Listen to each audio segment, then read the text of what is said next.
Okay, and let's get started. So welcome everyone to tonight's webinar. My name is Rafi Shulman, and I'm the co-founder of Olim Advisors.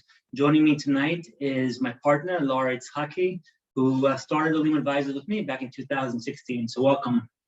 Thank you. I'm excited to be part of the webinar. We actually maxed out today. We have 200 people who are registered, which is amazing, people from all over the world. And I know when we do this, we always get so inspired by people who are thinking about making Aliyah, people who are planning it, people who are actually coming, and from our part of view, it's just a privilege to be part of the process to help out in any way that we can. So welcome, and we really hope that you find this webinar very informative. Before we start, just a couple of quick things. First of all, you can go ahead and type your questions in either the chat box or the Q&A box, and we will do a Q&A session at the end. So we'll try and get to as many questions as possible. Just keep in mind that we're not going to be able to get to everybody. And also, of course, we're not going to be able to get to everybody's specific situations. So we will also give you our contact information at the end. And we really encourage you, invite you to reach out to us.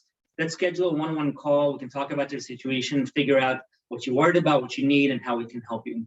Yeah, okay. And then the last thing, we will send out a recording within the next couple of days. So if you need to leave early, I won't hold it against you.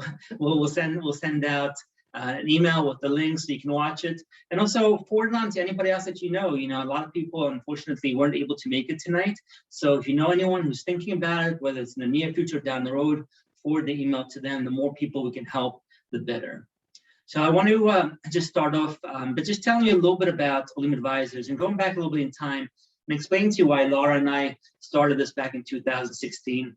And we really had two goals in mind. The first goal was to help and encourage people that have been dreaming about making Aliyah, people that have been thinking about it, who might not know where to turn, they might not know what they need to do or put together a plan. And so we wanted to tell them, yes, you can do that. You need to plan, and there are definitely things that you need to prepare for, but absolutely, if you want to get here, you can get here. The other thing is, rolling up our sleeves, so to speak. When people get here, it's challenging. It's challenging in the first few weeks, the first few months, even down the road. And what we wanted to do is actually help people with the practical challenges, whether it's going and opening up a bank account or registering your kids for school or choosing a healthcare provider. All these things you need to take care of when you get here, and challenges that you deal with on an ongoing basis. And so we wanted to help people get here and then really help them build a very happy life and a very successful life in Israel. And thank God, over the years, we've been able to do it, and literally we've helped hundreds and hundreds of people. And we want people to feel like they're not alone, that we're really holding their hands to the process. We get down to the smallest details, and we help people with really their own situations, whatever might be their own unique issues that they have to deal with. And it makes a huge difference that they feel that someone is there with them, they have someone to turn to all the time for anything at all. Absolutely. And then about a year ago, we also expanded that into real estate, because we were being in contact with people who maybe don't want to just make Aliyah now. Maybe they want to buy a home in Israel, or maybe they're living in Israel already and they rented first, and now they want to buy. And so they really were looking for two things. One is that they wanted people to guide them through the process. Buying a home in Israel, renting a home in Israel is very different from the UK, US, South Africa, or really anywhere else around the world. And it's all in Hebrew. Correct. And the other thing is, you don't know who you should trust. Which realtor should you work with? Which mortgage broker? Which banker? Which attorney? And so people were turning to us and asking for this help. And so we now, not only do we help people make Aliyah, but we help people find a home. So if this is something that you're thinking about, let us know. We'd be happy to help you with that as well. Okay. So now let's get started with the webinar. So the first thing is planning, right? And like I was talking about before, you can definitely make Aliyah, but you have to plan for it. And there's a number of things that you have to think about beforehand. Now, everyone has their own situation, so everyone might see things a little differently. These are kind of the common denominators. These are things that most people who are thinking about making Aliyah think about. So the first thing is learning Hebrew. And we both strongly recommend that you do that as soon as possible. If you're before getting here, if possible. If you're making Aliyah in a month, then just start now. Or if you're making Aliyah in a year from now or 3 years from now, there's so many ways that you can do that. You can go into YouTube, you can watch Israeli news, you can watch Fada if you want without the subtitles. Just cartoons for kids, music. Exactly. Take the time to learn it, because if you can learn basic Hebrew, it will make so much of a difference when you get to Israel. Even just being familiar with the sounds, a few words here and there makes a difference. Exactly. The second thing is budgeting. And this is something that you need to really think about early on. Living in Israel can be expensive, and certain things are more expensive, certain things are less.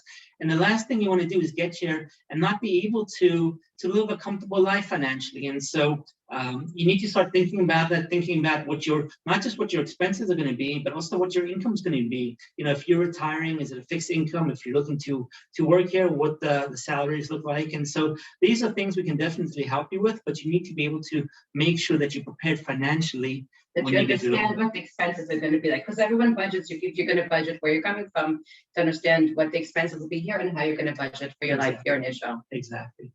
The next thing is deciding a community. So some people already know where they want to move to. Maybe it's Yerushalayim if they have an apartment. Maybe it's Ramat Bet Shemesh if they have kids there. Maybe it's Netanya if they want to live by the beach. A lot of people that don't know where they want to move to, and they'll tell us, look, you know what? We're open. And if somebody's open-minded, I always think it's a good thing, because there's so many communities, new communities, that are just popping up, north, east, south, west.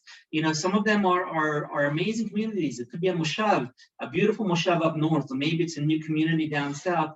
And so what we tell people is start open-minded, create a list of 15, 20 communities, and then start narrowing it down based on your preferences. And so it takes time, it takes research. And so we definitely recommend that you start thinking about it at least 6 months beforehand, if not more, so that you can figure out where you're going to be living.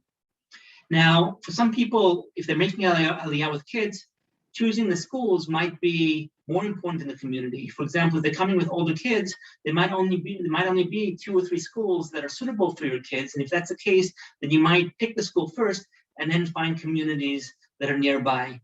Keep in mind that a lot of schools have busing, right? So you don't have to live in Jerusalem if you're sending your kid to Jerusalem. You could live half an hour away and still your kid can get bused in. So communities and schools kind of go hand in hand if you have kids. And it is very popular here for kids high school age to bus.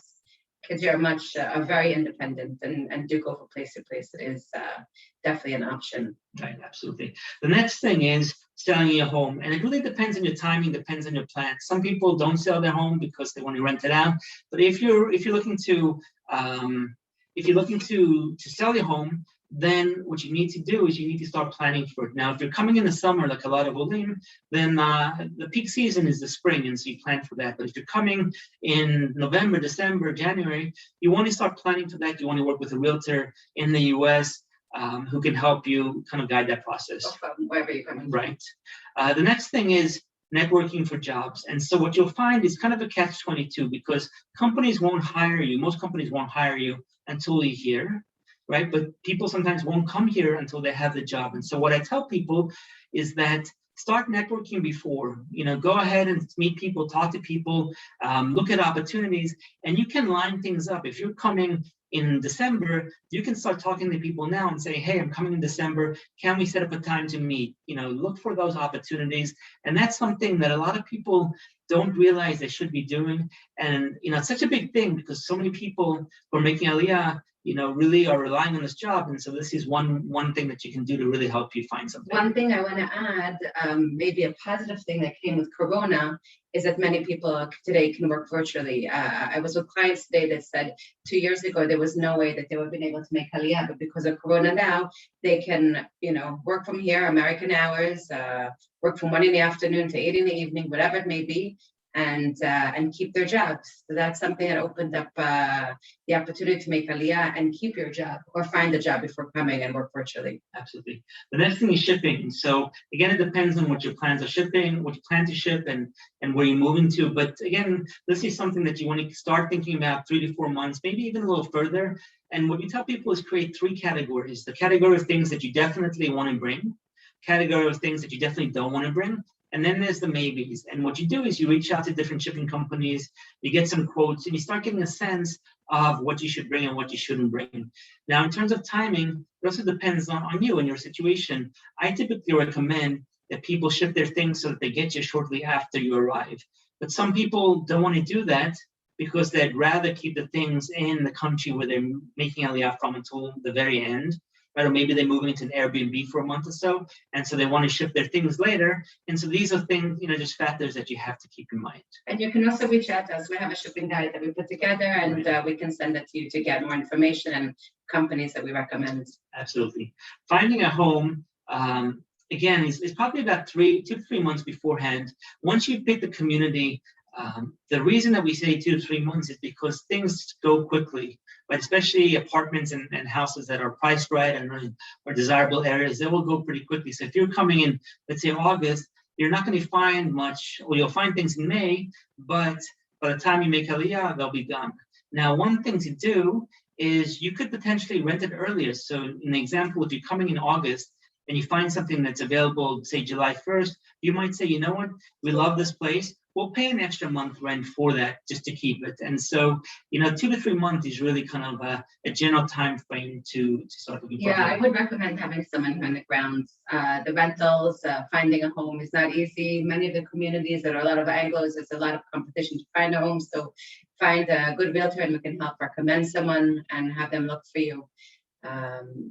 Right, because you don't want to move twice. So a realtor will find the place for you, and then you can move into your home. And the last thing is shopping. And so this is, I think the women kind of smile and the husbands kind of cringe, but the reality is that what do we think of everything that's needed? That might be true. And the reality is that, there are things that you should bring with you, especially if you're sending a lift. And, a lot of it, right, you can save money, you can get better quality things. And it depends on what you're shipping, depending on the size of the lift, depending on the size of the home, right? You don't want to buy things. In fact, I saw somebody recently who said they just made Aliyah with a bunch of things. Their apartment's too small, and now they're selling things that they paid to ship. So keep that in mind if you're going to be moving to a smaller place. Right. Exactly. So switching to making Aliyah with kids, and this, of course, is such a big topic, right? And we just wanted to kind of hit on some of the main ideas, because as a parent, we both made Aliyah with kids. And of course, the top priority is you want your kids to be happy.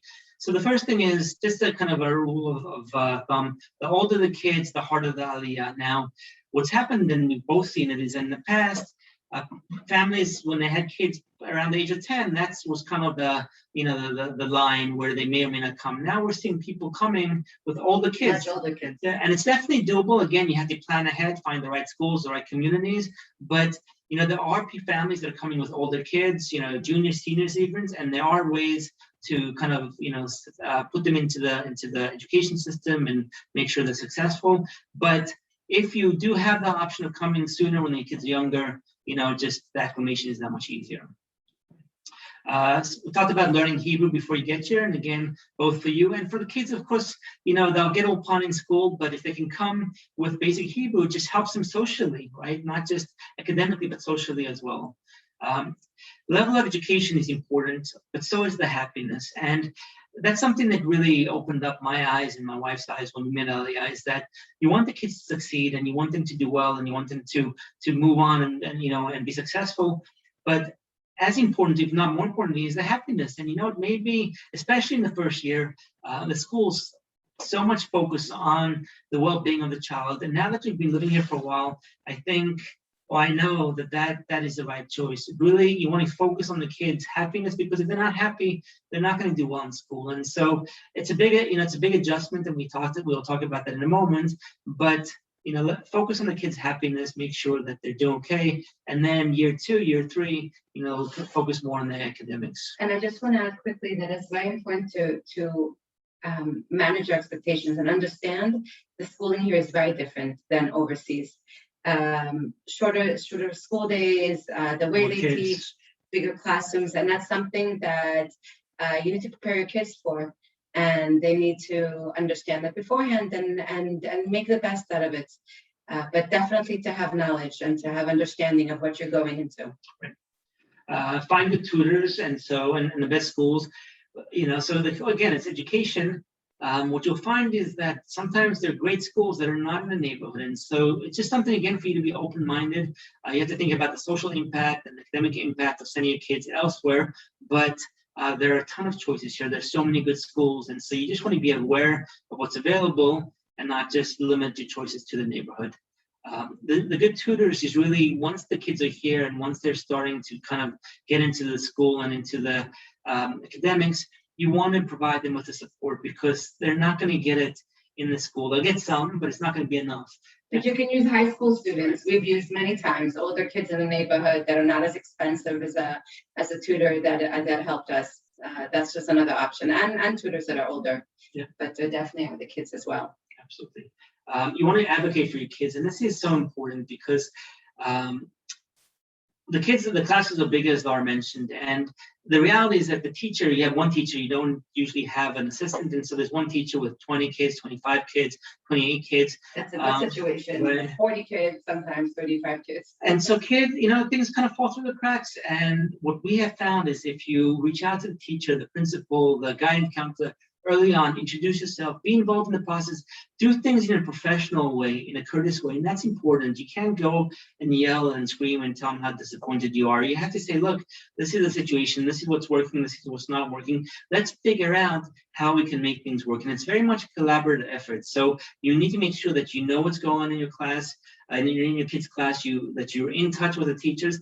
Don't feel that you're bothering them. In fact, I was in a meeting with my kid's principal, and he said, don't ever call me and start off saying, sorry for calling you. He said, that's my job. That's what I want to do, is I want to help you. So just keep that in mind. You want to be an active advocate for your kids. I still do that to this day, and I think it makes a huge difference. You keep your kids in focus as the teachers. Absolutely.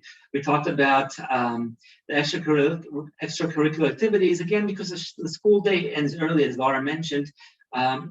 You want to keep your kids busy, and so there's a lot of choices, from sports to music to arts to Torah studies and different things like that.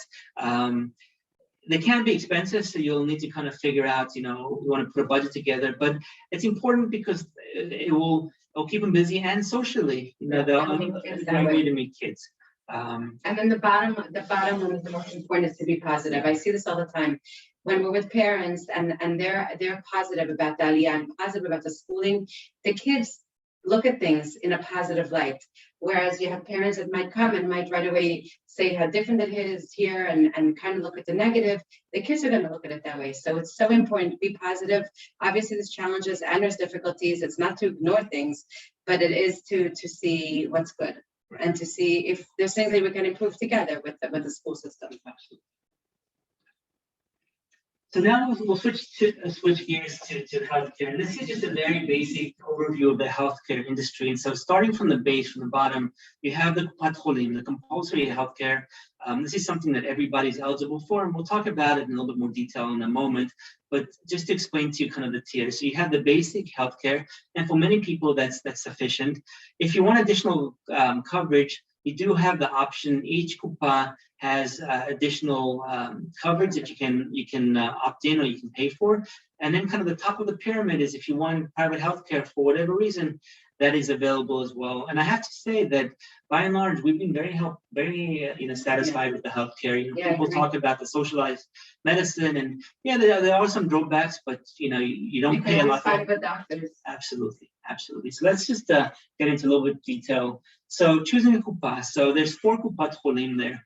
Maccabi, Leumit, Me'uchedet, and Clalit, right? And as I mentioned, everybody, from in essence, when you make Aliyah from day one, you're covered basic. God forbid something happens, you let them know which kupa you want, and you're covered by the doctors in that kupa. As an Oleh Hadash, sorry, right? As an Oleh Hadash, you're covered right away. Good point, right? They are all very similar, right? So think of them as HMOs. They're all very similar, and they provide very similar service.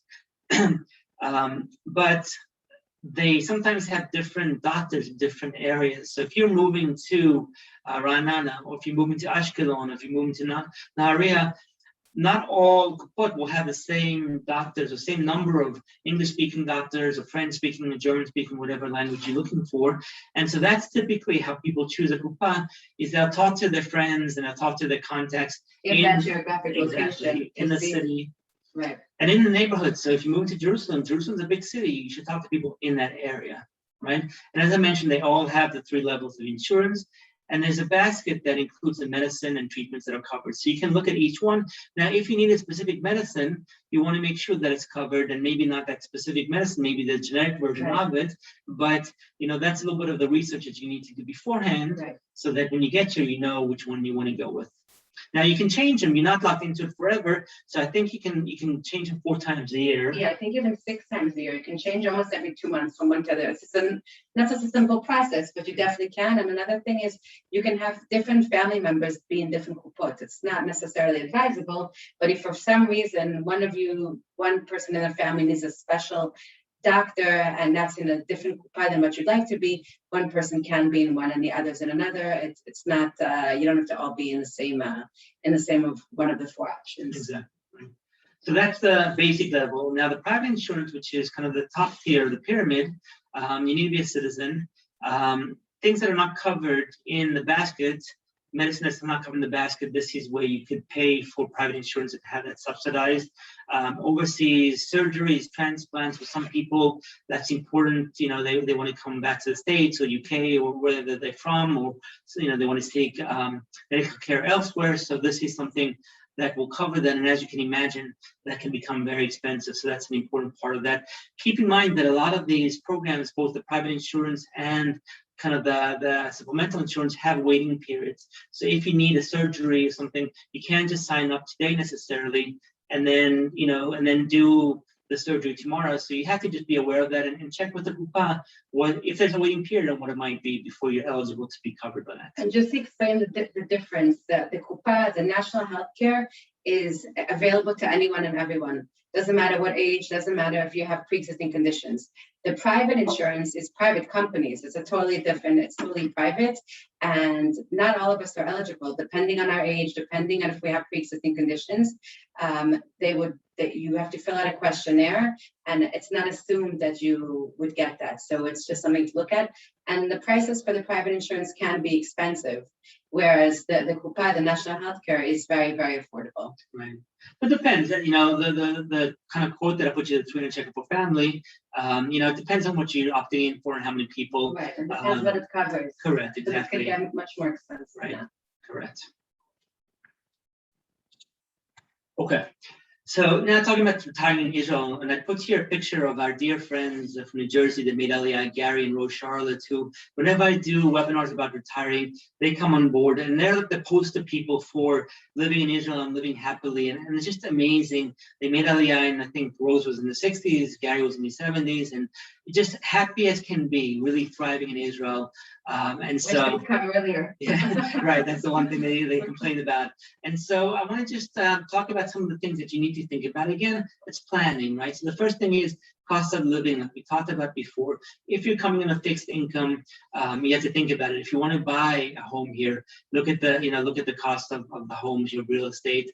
Look at the day-to-day. Look at the just groceries, gas, things like that. You want to make sure that you don't go from a comfortable situation to something where you're stressed about your finances. So that's very important to keep in mind. And we can send you out a link to kind of a sample budget. So if you want to contact us, we can send you out a link to that. The other thing is investments. If you have investments, it might make sense to cash them out. It might not make sense, and definitely talk to a tax advisor. Do the research. Right. Definitely do the research. Because that can really make a difference. If you have a pension or Social Security, whatever the case may be. The other thing that we talked about is healthcare, and again, it's a situation that you want to make sure that you're covered here. If you have a situation where it's going to be hard for you, you need to know what's going to happen. You have to come in with eyes wide open. Understanding the system, what you're covered, how you're covered, and what. Yeah, absolutely. Right. And the medicine, it's we tell people, just as everyone, to bring 6 months of medicine to really have that. Whether it's prescription, generic. These are just things that you don't want to get here and then a week later you don't have your heart medicine or whatever medicine you need, and that becomes a challenge. So again, these go along with what we just talked about, but specifically for people who are retiring, who might have health issues, these are two things to keep in mind. And then the lifestyle, I think it's so important for you to figure out what you want. You've invested so much time and money in, raising your kids if you have a family, taking care of other people, and now it's your time to enjoy life. You've earned it. And so if your dream is to come to Israel, don't necessarily just worry about, well, should we be by our kids or grandkids so we can help them? It's amazing it's amazing of people who do that, but it's also think about yourselves. It's okay at this point to be a little selfish. And so think about what you want. Do you want to live near the beach? Do you want to live near a cultural center? Do you want to be near your family? Do you want to be away from your family? There's a lot of seniors. Right. And also this country is a small country. So even if you live a little bit further from your family, it's not so far. So it can always be correct, doable, and getting to it is easy to do. Right. And the social aspect, if you want to be near big Anglo community seniors, that's something that you want to. Amazing communities, yeah. And keeping busy, volunteering, working part-time. I think Gary volunteered in the Army. I think he told us. There's so much to do. It's unbelievable. Right. You're looking for it. There's so much to do. Yeah, it's a wonderful world. It's really a wonderful life. Again, you have to plan, and then you have to set it up so that you're happy. So let's talk, really about why we do these webinars and how we can make it easier for you. And so we've been doing these webinars because, like I said, we want to really guide you through the process. And both Laura and I made Aliyah. We actually came as little kids from South Africa. We made Aliyah with our family. And I know we don't sound it. And then Laura actually came back as a lone soldier. And then went back to the States, and then she came back with her family, and I came back with my family 6 years ago. And so we've made Aliyah, we've kind of gone through it. We know what to expect, and we really, we can guide you through this. And I think that's very important. We know who to go to. We know exactly where you need to go, where you need to be, what you need to bring, and at what time. And it just makes a huge difference to people. They're so confident because they have someone going with them, meeting them there, speaking for them, explaining things, explaining what's going on, whether it's the government offices, the banks, later on with utilities, internet, all the different things we help with. And I think someone asked, someone asked you earlier, it's hard for me to read, but I think that's what I'm saying. How do we make people feel comfortable and more confident? It's because we're there holding your hand throughout the whole process. And it's a huge difference. That's really what the beginning and end of it is. Right. And, people contact us and say, I've been given conflicting information from this government office, from that government office. And so they come to us because we've, been around and people have sorted out, right, and kind of direct them in the right direction. Absolutely. And the thing is, like Laura said, it's people aren't just looking for the information, they're looking for the guidance, the hand holding. And I think that's really important. And we're here to kind of figure out, everyone needs something a little different. So, we can talk to you and we can figure out what you need. So we want to talk specifically about the VIP service, and Laura, this is what I'll hand it over to you to really, this is this has become our most popular service for both pre-Aliyah and post-Aliyah. And Laura, if you want to just kind of go through it and explain to people what they do, that'd be great. Sure. So I love this service because it gives people the freedom to sign up whenever they want. The service very simply starts as early as you want before Aliyah. You can sign up a year before your Aliyah. You can sign up 3 years before your Aliyah. It's the same price. And we can give you guidance, and you can ask questions as long as you want, as much as you want. And the service ends 6 months after Aliyah. So it doesn't matter how early you sign on, that's the period of time. So literally we have many, many families and clients that signed up a year before Aliyah. So the service lasted for 18 months or even longer than that. What do we actually do? So we speak to the person, the family when they sign up, and we kind of get a game plan. We understand what the client's needs are, what they're looking for, if they know where they want to move to, if they're interested in hearing different communities. In the communities, if they're looking for housing, whether it's to rent or to buy, we then can give them the name of honest realtors. If they need schooling, then we can either help them plan to come here. If it's possible to go on a pilot trip, that's even another package, but it's possible to set that up, or to explain things about schools, to help register for schools, any kind of communication with the schools we can help with. We explain about the healthcare, any questions that someone has, whether they want to know about medicine, if it's, as Rafi was saying, if it's in the national healthcare basket. We actually physically, once our clients, our families arrive here, we go with them to all the bureaucracy appointments, or the first 4 or 5 appointments. We go with them when they need to get their first, what's called the Teudat Zehut. We then go with them to open up a bank. We then go with them to the Ministry of Absorption, where they get their rights from the government and their Ulpan vouchers. And we set this all up. We make the appointments on their behalf. We explain to them exactly what needs to be brought. We explain it again and again and again to make sure that we don't have to go a second time, and they don't have to go a second time. And then we meet them there, and then we translate, because unfortunately, many people in this country don't speak English well, whether it's in a bank or a government office. So we're there to help them. We help set up internet before they arrive. So we explain to them the different companies and what they offer, and then we set that up so that when they land here, they can have internet set up right away. We assist with utilities. They come here, and then we want to switch the utilities into their name. The water, gas, electricity, have it switch their name, and then have them have automatic payment set up so they don't have to deal with all these things. They have questions about where to buy appliances, where to buy a car, rent a car. Even we go with people if they want for the first time to the grocery store. You know, some people haven't been here. Everything's in Hebrew in the grocery store. What's salt and what's sugar, and if they have allergies. So these are things that we cover in this package. And then people have questions on a daily basis about literally anything and everything. They got something from the Social Security office. What does this mean? Why are they not getting a payment from the Ministry of Absorption? What is the payment that they got from the Ministry of Absorption? Is this a bill they need to pay? What's if this is school? So it's just, it's life in a different country, in a different language. And we are here. If you sign up for the VIP package, we are here to help you, again, for 6 months after Aliyah, and even way beforehand. I see all the time what a difference it makes to people, how they come here and how they don't understand how people do it without us. I'm not saying it's difficult. And now with Corona, it's so much harder. And so to guide them through getting out of quarantine, and how to get a green pass, and how to make your first doctor's appointments, all these things. So it really is peace of mind.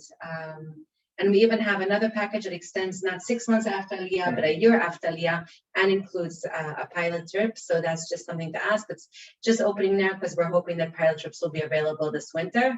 And that's called the All-Inclusive, and you can see it on our website. And I think, I was thinking of a story when you were talking about the peace of mind, where you took somebody, to the bank, and you were they were getting, a little stressed out about what's going on, and you talked to them and you told them, don't worry about it, don't stress out. And they said, you know what, we're not stressed out because you're here. And to stress that for me. and that's the reality, because yes, we will save you time, and yes, we will save you effort, and we could, even save you some money here and there. But at the end of the day, it's such a overwhelming, stressful it's a big move. And so people want that peace of mind for themselves, for their kids. And that's the essence of why we do it. And from our point of view, we just get so much satisfaction from, seeing people who come here and who are just, and really say to us, you know what, that wasn't so bad. And most all of our the time clients, they come out of there today, out of Kadima, and they're like, wow, that was really not bad. Yeah, and then it makes us feel like we're part of making someone's Aliyah that much easier. Absolutely. Yeah. Absolutely. Okay. So that really comes down to the end of the presentation. What I'm going to do is I'm going to just stop the sharing here for a moment. I'm going to go into the questions. So I can just bring it a little closer. You can see it. Can you? So I'm going to go a little bit over here. 1 second. We're just on the.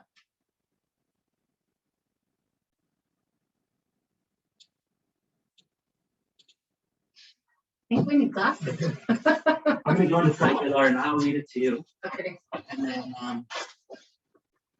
so I'd like to see what services you offer as packages and the cost. So if you want to talk about the cost of the package of the VIP, that'd be helpful. Absolutely. So if you go onto our website, olimadvisors.com, you can see the different packages. The VIP package that I just described, the one that, again, starts 6 months before Aliyah, starts as early as you want before Aliyah and ends 6 months after Aliyah is $3,900. You can divide it up into as many payments as you want. We just ask that it's paid by the time you make Aliyah. And trust me, you're getting your money's worth. Really, the amount of work and the amount of time that we spend with our clients is, this summer was above and beyond. So that's the cost of the VIP package. The next one is about COVID. For pilot trips, what are the restrictions and how do we navigate the part of, that part of the early stages, and who will be helping us during the pre-Aliyah services, pre-Aliyah stage? So I did ask the Ministry of Health a couple of days ago what they thought it would be. Again, this is just an educated guess. We're hoping that in the next few weeks, the borders will open and tourists will be able to come into the country. And then we do have a package called the all-inclusive package, which is the same as the VIP, but instead of 6 months after Aliyah, it goes 12 months after Aliyah. And it also includes us planning a pilot trip for you. And we're hoping that it will be available in the next month or so. So we're waiting to hear. I can't say anything because things are changing on a daily basis, but that's what someone very high up in the Ministry of Health had told me just a couple of days ago. Okay. Do you have to have intent to stay in Israel indefinitely to qualify for Aliyah, or can you kind of go back and forth? And that's a question a lot of people ask. Yeah, a lot of people ask this question. So this is what's happened. The laws have changed here. If you make Aliyah, you make Aliyah, you become an Israeli citizen, and you can come and go as you leave. It will affect your rights if you don't live here a certain amount of time. In other words, you might not get health care if you're not here a certain amount of days a year. And the passports now for Olim are only valid for 1 year. And then after 1 year, you need to go into the Ministry of Interior, and then they look at how many days out of the first year you were here. And then they decide either to extend and give you a passport for another 4 years, or they give you something called the Teudat Ma'avar, which allows you to come back into the country. So again, we've had a lot of these questions. You make Aliyah, and then we have so many clients that work overseas and they come and go as they wish. Just to understand that some of the rights will be affected, but you can definitely do as you wish. That's a good question. Somebody's asking about how do they sign up? So on our website, olimadvisors.com, there's contact information, and we can set up a time to call, and you can tell us your unique stories and your plans, and we can, help you and answer questions. And then depending on what package you would like, we'll explain the different packages to you, and then we can figure out a payment plan and send you a link for payment. And again, whatever works for you, whatever's easiest for you, payment plan, whether it's ever long. Period-wise and amounts, whatever, we work with everyone. Okay, and then the last question here, somebody's asking if we have people based in Kadima, which I don't know where that is, but we have people that can service all over the place.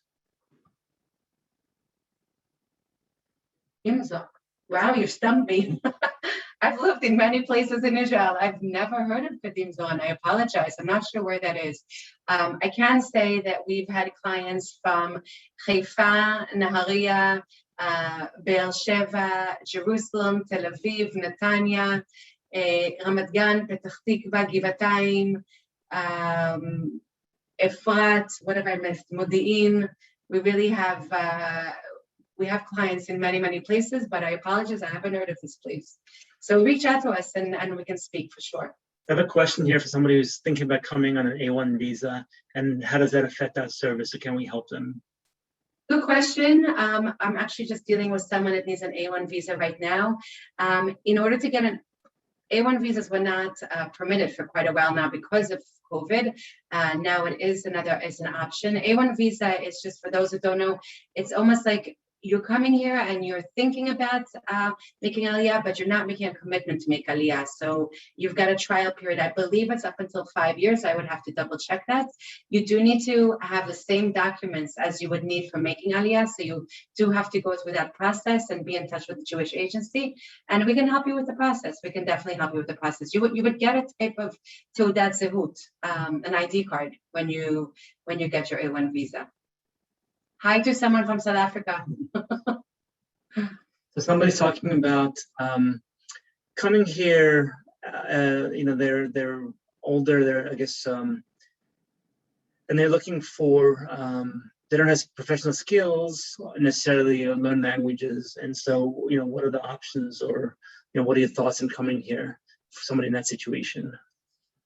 I think it's something that we spoke about before. It's really to understand what the expenses are here, to understand what the cost of living is, and to see if it's something that's possible. It depends, what you're coming with financially. And again, there's options. Jerusalem and Tel Aviv are very expensive, but then you can go to a Beersheba that's much more affordable, or rentals in this country are much more affordable than buying a home. So there's even something now called long-term rentals. We have clients that have a long-term rental for 10 years. So that could be something that's nice for someone that's coming retired and doesn't have to worry about moving every year or so. There's a question about private insurance and the age restrictions. So we kind of talked about that. It depends. There's different companies, and some restrict to age 65, some 68, some 70. You can reach out to us, and we can send you a name of a broker, and you can speak to them. They represent many of the companies, and they can give you more information about that. But good question. Then there's a question about monthly pensions and income, and with the taxes, and so. So we're definitely not accountants, and I highly, highly don't even recommend. It's a must. You have to speak to an accountant before making Aliyah. You need to understand what it means to make Aliyah, whether you own something overseas, whether you're working overseas. It's really a must to speak to an accountant that understands if you're living in another country, if you're living in Israel, and your specific situation. So you can reach out to us. We can give you the name of a few accountants, but definitely to speak to someone. And somebody's asking about the package for just services, just the bureaucracy. Yes, so we do have a bureaucracy package. We actually have two bureaucracy packages. We have a bureaucracy package that's just taking you to the offices. People ask for this again and again, so it's a 5-pronged package. It's 5 government offices, or including the bank that we would take you to. It's when you arrive here, it's the Ministry of Interior, and then it's the bank, the Ministry of Absorption, and then back to the Ministry of Interior after 3 months to get a passport. And finally, to go with you to get your license. We do have that package. And then we did another package that's called the Bureaucracy Plus. That's those 5 appointments. And then it's also helping you with utilities, internet, and getting discount on your municipal taxes. So it's all on our website. You can take a look at it. And again, we're happy to call each and every one of you personally and hear about what your plans are, and explain to you again about the packages and answer questions, go over prices again. Whatever questions you have, we're happy to speak to you. There's a question about the cost of healthcare for seniors. So the Kupot, the national healthcare, we can actually send you out the pricing. I have to double check, but it's very affordable. It's very, very affordable. I don't want to say amounts because I don't have an exact amount, but if you send us an email, we can definitely give you the breakdown of the 4 Kupot, the 4 national health cares, the companies that offer them, and what the prices would be. And each one has the basic level, the middle level, and the highest level. And you can see what it covers and what the costs are. There's a question about getting the Tav Yarok, the green passport, and things are changing. It's a hard question. This summer was not fun with getting the green pass. The green pass is when you make Aliyah and then you go into quarantine, and then you get out of quarantine. And how do you get out of quarantine? It's really depending on when you're coming. And as Rafi just said, things are changing on a daily basis. I'm in a very good WhatsApp group that kind of gives information on a daily basis. So if and when you arrive, it's to find out that day what they say at the airport, and then to speak to the Ministry of Health to see. A lot of times there's links that you can get out. You need to have PCR tests, or if you've had vaccines. It really depends. So again, it depends on when you're coming, and to get the information for that time, and we can help you with that. We can send you information on that. Somebody's asking about making Aliyah with a son or a daughter who's 14, and if they decide to leave, what are the obligations with the army if they decide to leave after the age of 14? If they make Aliyah here and their child, the son is 14. And then if they decide to leave and he's older, because I think the army cutoff is around 15. I would have to check. It's a good question you're asking. I would have to check. So if you wanna write to us personally, we will be happy to ask someone about that. And just by the way, Nefesh B'Nefesh has a specific. If you go on their website, you can look at Nefesh at making Aliyah in the army, and there's an email address there where you can ask them this question. Then the last question I see here is just the price of the bureaucracy package. If you can repeat that again. Oh, sorry. Okay, so the bureaucracy package, the one that is the 5 appointments, it's $1,800. The bureaucracy plus, which is the bureaucracy, the appointments plus the utilities, setting up all the utilities in your name, and setting up automatic payments and getting your internet set up for you and helping you with your arnona, your municipal taxes, getting that all taken care of, that's $2,500.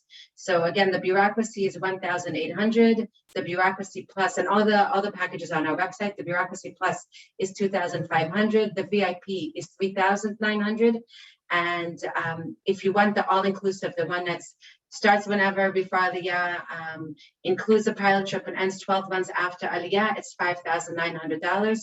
All of the packages, you can split them up into payments. And I just want to tell you, I can't tell you how many times we've heard this summer again and again. Our clients tell us they can't, maybe it sounds too like some sort of money, but when they get you and they see what they're going through, they say, you're charging too little, again and again and again. They say it's well worth it. And if anyone has any issues financially, they can speak to us and we can see what we can do to help. Absolutely. So reach out to us, olimadvisors.com, send us an email. We'll be happy to set up times to speak to you and help you make your dreams come true and move to Israel as quickly and as easily as possible. Amazing. So thanks again, everyone, for joining us. Thank you. Have a great week. Stay safe, be healthy, and we hope to hear from you. And sorry if we didn't get to your questions, please send us an email. And we'll send out the recording, and then we're going to reach out to you. We want to reach out to you and talk to you about your different plans, see how we can help you, and just help you get here. Is the bottom line. So thanks so much. Have a good week. Take care. Bye. Take care.